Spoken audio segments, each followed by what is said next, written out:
Hi, I'm Canine Specialist Marion Froome, and we're going to talk about e-collars today, and all about e-collars and the pros, the cons, and that sort of stuff. So, all right, so e-collars can be an amazing training tool, all right, but the problem is that a lot of people have subpar dog trainers and they don't know what they're doing, and then they try and introduce an e-collar and it messes the dog up.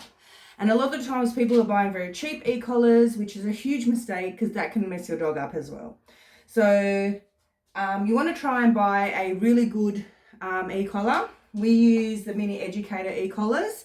And the reason is that cheap e-collars have 1 to 10 levels, right? So the 1 is very strong, okay, to start off with, which is not what you want in an e-collar, right? An e-collar is designed to accentuate your training, right? To build a bond with your dog, to help your dog understand what you want at a distance, right?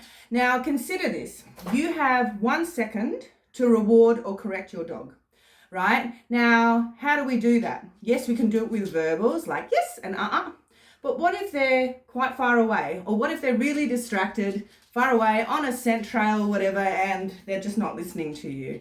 Now, at that point, you need to follow through some way. Now, can you correct with a verbal and then go up and go, hey, yes, you can, but by the time you've gotten to them, they've already done 500 other things. And this is where the e-collars really direct. It helps the dog understand exactly what you want, and it'll get you very, very good results. But the big but being here is that your dog must understand what you want before you even introduce an e-collar.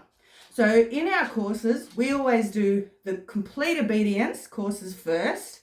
So your dog understands how to sit under high distraction, down under high distraction, place under high distraction environments, right? If your dog can't do that initially, then there's no point in introducing an e-collar, because all you're going to do is you're going to go sit and your dog isn't going to sit, and you're going to press this thing and it doesn't understand what you want, and then you're being very cruel to your dog, right? So understand that very clearly, right? The other thing is e-collars can be extremely good at getting rid of anxiety in dogs. And I know this seems ridiculous, but you've got to understand that anxious dogs have trouble with pressure in their environment, right?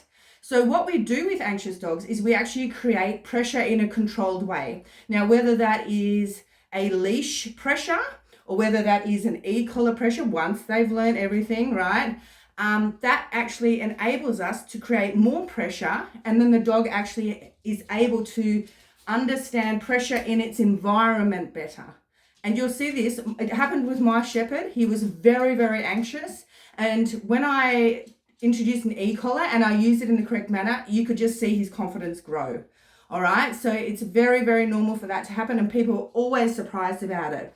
There's a lot of good advantages with e-collars. The one thing you can do, if you have a deaf dog, for instance, you can train a deaf dog to come to you when you press an e-collar. Now, normally, you would have to keep them on a leash. They can't hear you. It's dangerous for them to be off the leash, right? But if you can introduce a recall command when they feel the button, right, the pressure, right, then you're going to have this massive transformation for this dog. This dog can now run around, do whatever it wants, because it can't hear you calling, right? So you're scared to let it off the leash, and we understand that. But if you e-collar train it to look at you, or even like just look at you or come to you when you press that e-collar, it gives that dog so much more freedom and a much better quality of life. When a dog looks at you that's deaf, you can then give it a hand signals like a sit, a down, whatever you want, and they will follow the hand signals then for further commands, right? So it gives that dog a much better quality of life. And people that bag e-collars don't understand e-collars properly, all right? An e-collar is not a device should be used to zap the hell out of your dog or to constantly zap your dog. That is not what an e-collar is. Your dog should understand the training, and then that is a reinforcement tool for the training you've done. Now, if your dog is constantly not sitting and you're having to constantly correct him on an e-collar, you have to go back to leash training, because that is not what this is about. And too many people start relying on the e-collar, and that's not what it's meant to be used for. Okay, guys, it's meant to be, I mean, otherwise, if you've got the e-collar off, right, your dog's not going to listen because it's like, yeah, I'm not feeling anything if I don't do as you say. You're not following through, so I'm going to go back. So don't do that with your dogs, right? So the one other time that some trainers, and not us, use this tool in a very forceful way is for things like snake training. So snake training, they do basically that the dogs get the scent of the snake. They then zap the hell out of them with an e-collar, and then that dog will never want to go near a snake. Now, is it a correct way to use an e-collar? Well, there can be debates about it. Would I rather teach a dog to understand to leave that item alone? Yes, I would. Is that dog going to leave that item alone when you're not there if you don't do snake training? That's the big question, right? Which is why they do snake training like that. All right. There are some other situations which are really dangerous as well, like dogs chasing cars and things like that. But look, we haven't really come across anything that can't be trained in a much milder manner. But, you know, not to say that, you know, snake training doesn't have its purpose. But the one thing that I was confused about with the snake training was I have seen some dogs and their owners are walking behind them and the dog sees the snake and it casually gives it a wide berth and the owners walk past this apparent snake, right? Now that to me is terrible because I think I would much rather my dog alert to the snake and not go near it than me walk then onto the snake, right? Because this dog has just plodded around and hasn't actually told me that there's something there. So you guys have got to weigh that up. I don't do snake training. So we don't do snake training for that reason. I let other people do it. I don't like that sort of training, but look, it's necessary for a lot of farmers and on properties and things like that. So, okay.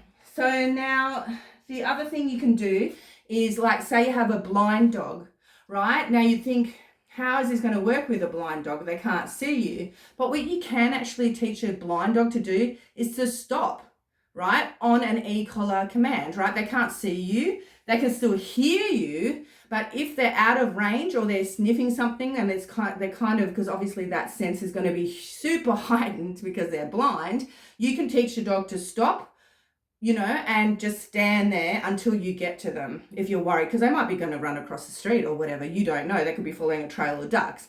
So e-collars are very, very useful for stopping dangerous situations. If you can't stop your dog from running across the street verbally or running up to dogs on leashes, which can be an extremely dangerous situation if it's a reactive dog, and yes, you are in the wrong for letting your off-leash dogs run up to a dog on a leash, even in an off-leash area, right? You must control your dogs. So if you cannot control your dogs, you know, that is the number one rule. How are you going to control your dogs? First, verbally, and then with an e-collar. You do not train e-collars unless you've done all the obedience foundations first and your dog understands what you want, all right? Sorry, I'm looking at my notes to see what else. And that's pretty much it. So I'll show you what an e-collar looks like. We use the mini educators, like I said. So these actually have a range of 800 meters. So that means if your dog is 800, it's bolted down the sand. It can see a dog 800 meters away, right? It's bolting down there. You can go stop. And if it doesn't stop, because we teach you stop, right? You can press the button. Now, the mini educators have 100 levels, right? My shepherd started on a level 3. Now I put the e-collar, I mean, I can show you, I can put this on a level 3 and put it on my neck and I don't even feel it. So I have no idea what he was sensing, but hey, now this goes up to 100, right? So different dogs will have to start on different levels and it'll just depend. Now these also have a vibration mode, right? Which is fantastic. If you just want to use vibration and that's what works for your dog, great. But you know what? I put the vibration mode on my shepherd and he hated it. I mean, he freaked out. He started doing turns because he thought there was a fly or a bee or something on his neck and he didn't like it at all. So I switched to the stim. Now, stim means electric. And what it feels like, I don't know how to explain it to you, but I'm going to hold now I'm going to put it on a, I don't know, 12. All right, my dog had it on a, on a 3 to start. I don't even know how to explain it. Like I'm pressing it now. it feels like someone's slightly flicking me.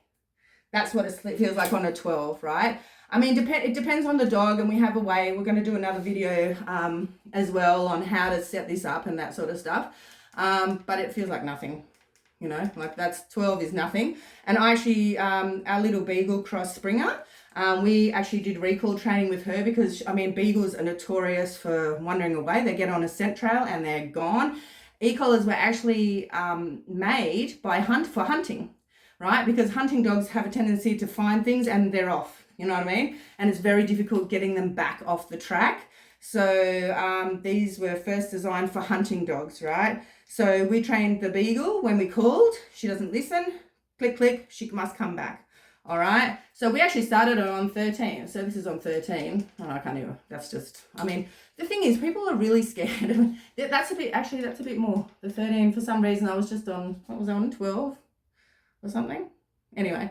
But I think it depends where you have it. Like here, which is normally where they wear the e-collar, it's actually less. And then on the back, it feels different. It feels like, you know, there's, I don't know, I mean, what I imagine, the machines that make your muscles work, it feels a little bit like that. I have got sweat on me as well, so it's probably accentuating everything, but that's fine. It doesn't hurt. That's on 13. And my little Beagle, we actually started on 13 because I was pressing it. And I mean, you can turn this up and down, right? So, or you can lock it into place so don't accidentally move it up.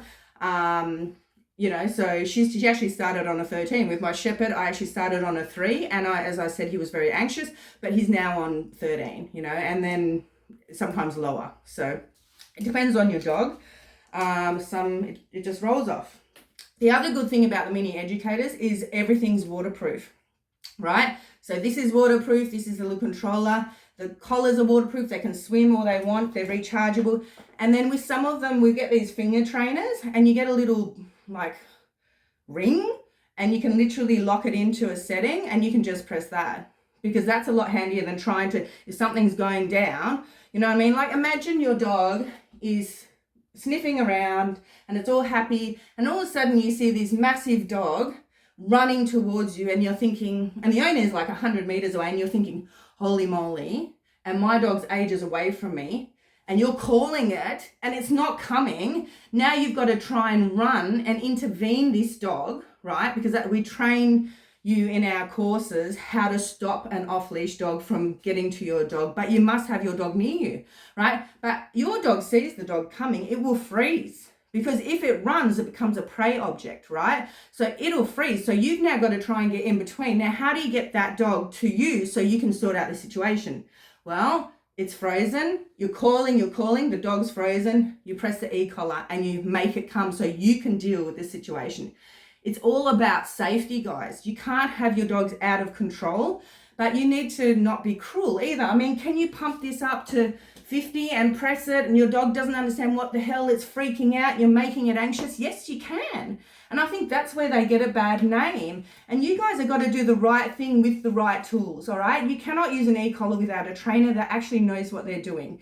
And if you want to get a good trainer, you need to make sure they're insured. Do not get a trainer that's not insured. The next thing is you want to get a trainer that possibly gives you your money back, right? We do all money back guarantees on our training, and that's because there's so many rubbish trainers out there and people are just wasting their money. And people come to us after going through 2 or 3 trainers, and some of the stories I've heard are terrible. I mean, some of them are like the opposite, where the person's taken like 12 months, they spent thousands of dollars, they haven't got anywhere with the dog. Okay, that's just inexperience and they don't know what they're doing, right? And then the other way is being too harsh. Find a good balanced trainer that's got good reviews and learn to use these tools to your benefit. All right, so that's all about e-collars. I think there's nothing else. If you have any questions, you can just write them in the comments and I'll try and answer them. And I'll speak to you guys soon. See ya. If you love this channel, then you can subscribe and I'll speak to you guys soon. See ya. Bye.